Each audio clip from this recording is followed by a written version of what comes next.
是无法体悟的。所以说摸得着根的成佛祖，摸不着根的瞎修行，而道就是万教所要找的根。个根如没有经活佛师尊名师指点，是无法找到的。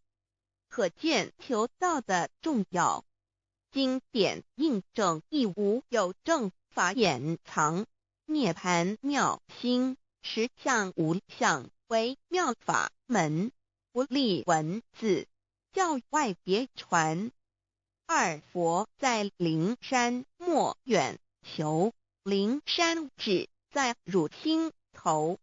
人人有个灵山塔，好像灵山塔下修。